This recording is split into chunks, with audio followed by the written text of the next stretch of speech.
namin mag-dinner. Ngayon lang ako gumawa ng bridge dahil kanina daming, alam nyo na, ano tayo noon in the society. Daming bisita guys, bisitahin dito kahapon pa. Kahapon sana mag-live ako. Dumating yung time ko mag-live ng yung 9 o'clock. Ayun, tinawag ako sa taas. Tapos, yung time ko naman mag-comment ngayon kasi usually pag may mga student, yung mga estudyante ni Rihanna, may time ako ng mga 6:30 to 7:30. Pwede ako noon hanggang 8 mag-reply ng comment. Kaso may bagong estudyante si Rihanna. Ay naku, ang hirap ng estudyante niya. Ang hirap, mahinang utak. Kaya yung isang na estudyante na nga, inayawan na ni Rihanna dahil ayaw ni Rihanna ng medyo mahinang utak dahil sumasakit ang ulo niya. Dahil mayroon pa siyang editing, mayroon pa siyang studies sa sarili niya. Tapos may bagong estudyante, pa lang, siguro 1 week ngayon. Hindi kasama lahat ng subject, excluding mathematics at saka yung Arabic dahil mayroon siyang ibang nag-tutor sa kanya ng mathematics. Kaso, ay ang hirap din guys, masakit sa ulo ni Rihanna dahil mahina din ang utak. Tapos, ang hirap pa dahil pag nandito yung estudyante, ayun, ang nanay niya kasama-kasama. Alam niyo na isa lang ang kwarto namin. Hindi ko naman siya pwedeng ma-entertain doon sa kabilang kwarto dahil syempre, hindi namin yung privacy. So, dito siya nakaupo habang nagtuturo si Rihanna ng dalawang estudyante. Andito din siya, dadak sa akin. Syempre, makipagpintuhan ka. Kailangan mo naman, hindi mo yun i-entertain. So, kagabi yung anak niyang lalaki, dinala pa niya yung 11 years old. Ginawa pa niya akong tutor sa English dahil alam niya kasi marunong ako. Sakit na ng ulo ko, hindi ko na kaya yan. Noon ako ang nagtuturo sa Saudi sa mga anak ko. Nung mga pa sila, nung mga TJ hanggang grade 4, si Maliha. Ako ang nagtuturo kay Maliha, monitor ko siya. Si Rihanna, nung na siya, sariling sikap niya na lang. Kagabi, ako ang nagtuturo sa, yung walang bayad guys, inaano lang niya dahil bakasyon ng 1 week ang anak niya. So, dinala yung mga books for English. Kaya ako masakit ng ulo ko yung magturo-turo ngayon. Hindi na yan sumano sa uyo ko. Tinuruan ko, mahirap, hindi sila marunong magbasa. Makabasa sila guys, pero iba ang way of teaching nila. Hindi sa atin na makabasa tayo dahil A, E, O, O tayo. Ba, baby, bobo. Balik-balik ka rin, ab, F, I, O, O. Kaya mabasa natin sa kanila. Nila yung paghalimbawa, yung hand, kamay. Basahin mo nila H, A, N, D, hand. Tapos, H, A, N, D, hand. Tapos, pagkatapos isulat yun ang sa kanila, ang way of teaching. Memorizing, spell, ganun. Hindi katulad sa atin na makabasa tayo ng hand dahil sa A, E, I, O, O. Di na tayo ang hirap sa kanila magturo guys. Kaya, masakit ang ulo ni Rihanna magturo. Hirap mag-tutor ng mga nila ng mga bata dito ng mga Bangla medium. Kaya sabi ko kay Rihanna ngayon, sumasakit na naman ang ulo niya yung dito. Sabi ko wag na lang yun, wag nang hindian na lang yung yung bagong estudyante dahil hindi in marunong.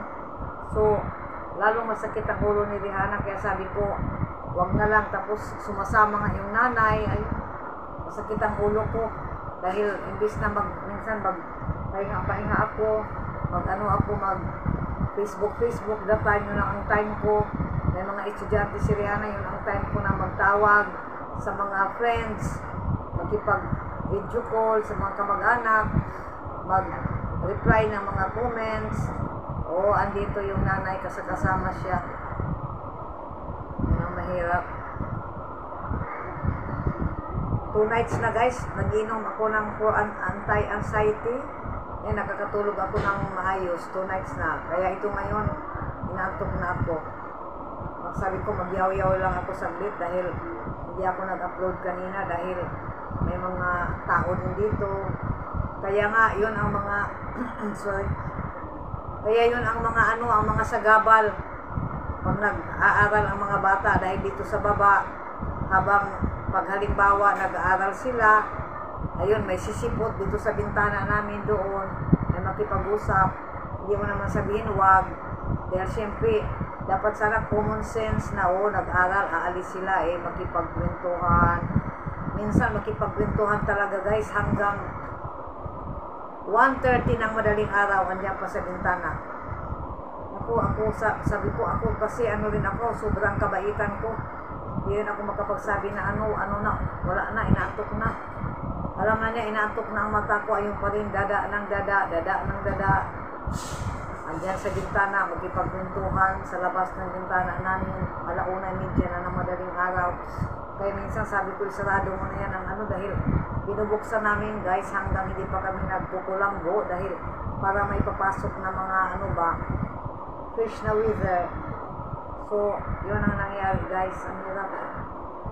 Pasok, labas, bisita ng kabilang bahay, bisita ng kanina naman may nagpapatulong kay Rihanna. Halos 1 oras ako na nga nagkat ng bulaklak. Dahil siyempre may talino tayo kaunti magkating ng mga flowers dahil may subject arts tayo sa Pinas. Tinulungan ko lang yung dalawa, yung nagpapatulong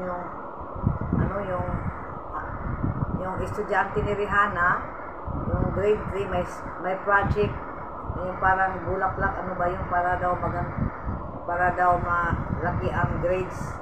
Kaya tinulungan ko sila. Ang mata ko guys, ayun na na ito. Ano ba ito? Nag-signal na ba? Na inaantok. Tulog na ako guys. Lang ako para may update. Kasi update tayo. Hindi rin nakapag-live. Lang kami ngayon. Ba ito? Nagpakura. Potato pakura kami ngayon guys. Pinartner ko sa sa roti. Kumusta kayo mga lalabs? Mga gwapa o gwapo? Kung mga lalabs all over the world, hello. Sana okay lang tayo. Miss ko kayo. Yun lang talaga. Ay may pala ko dahil kanina nag-online si Rihanna for baguhin ang baguhin ang dokumento. Ang di ba na yun? Wala na yun sa panahon, 5 taon lang ang noon ang panahon, kaya need namin ipataas ba ang So ang gusto ko sa Monday dahil sa Sunday daw kukunin ang perang pinadala ng pinsan ko para magpaayos yung pera niya, intend pang paayos ng namin dokumento. Nag-online si Rihanna kanina. Kaso walang bakante, load yung for Monday. Load yung So Wednesday guys kami. Inshallah, alhamdulillah. Okay, walang ulan sa Wednesday. Pupunta kami. Na lang guys. Tinina ni Rihanna, lang. 6,100. Oh, 6,120. Oh, ayan na. Yeah. 6,120. Yung kaibigan ko nung last 2 months, yung nagkita kami sa dito sa Dhaka, yung anak niya 6,000, almost 6,900 yata. Ganoon. Kaya ganoon. Okay guys. Na tayo, ang mata natin medyo na ito. Signal. Nantok na tayo. Okay, thank you. Maraming salamat mga lalabs sa lahat ng suporta. Huwag kayong baka sabihin nyo bakit si Miss Bangali, bakit minsan na ngayon mag ng comment. binabasa ko yung comment ninyo guys. Tapos minsan ilalagyan ko lang ng mga love. Tapos anuhin ko na lang kung sino ang nag-comment. Nag-ano lang ako, bumabalik ba sa bahay ninyo. Okay, maraming salamat sa mga suporta. Ang mata ko, ano na ba ito? Para tayong lasing nito.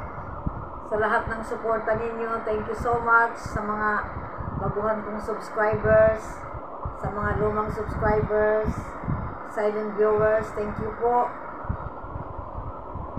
Alhamdulillah, wala na yung codes ko. Ubot sipon. Uso dito ngayon, dito sa taas namin naman, ganoon. Ito yung dalaga dito, siguro yung dalaga dito kasamahan namin ngayon. 20 days na yata, more than mag-20 days na ang ano nila, sakit. Ibang klase ang sakit dito ngayon guys, hindi ko alam kung ano ito. Anong tawag dito sa sakit ngayon dito sa Bangladesh. May ano, may ubo, tapos magsuka, tapos maglagnat, walang panglasa sa tubig, walang panglasa kumain ng rice. Ganon ang sakit dito ngayon. Ewan ko kung anong klaseng sakit yun. Basta ganito itong sakit nitong kasamahan namin sa bahay. Wala silang panlasa, ayaw nilang kumain. Kaya alhamdulillah, sana wag maano din sila maliha at sirihana dahil wag magkasakit, dahil yun lang talaga ang pinipray ko, dahil wala akong perang panggastos sa paggamot. Ako alhamdulillah guys, 1 day lang yung yung lagnat ko. Dito sa taas namin ng bahay, yung kapatid nito, ayun, may lagnat na naman, nandito siya kanina. May lagnat, binigyan ko rin ng ng gamot na yung pang hatsing ba guys, kasi may ako talaga guys, may mga gamot ako dito, yung mga importante na gamot. Anytime na may symptoms, pinapainom ko kaagad yung mga girls at saka ako. Kaya alhamdulillah, isang araw lang ang ang lagnat. Madaling araw lang yun, nag-chill lang ako, pero pag wala, hindi mainit ako. Parang nag-chill lang ako, linalamig. Nag-inom agad ako ng yung analgesic. Tapos inom agad ako ng sa ubo. Diba dati guys, inuubo ako. Lately lang, Makati ang lalamunan, masakit ang lalamunan. Nagparisita agad ako ng antibiotic.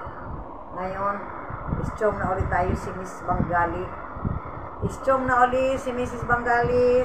Sana yung lang ang prayers ko na di ko kailangan ang kayamanan. Basta ang kayamanan namin, ang pagbigyan kami ni Allah ng good health. Yun ang kayamanan. Pinipray ko.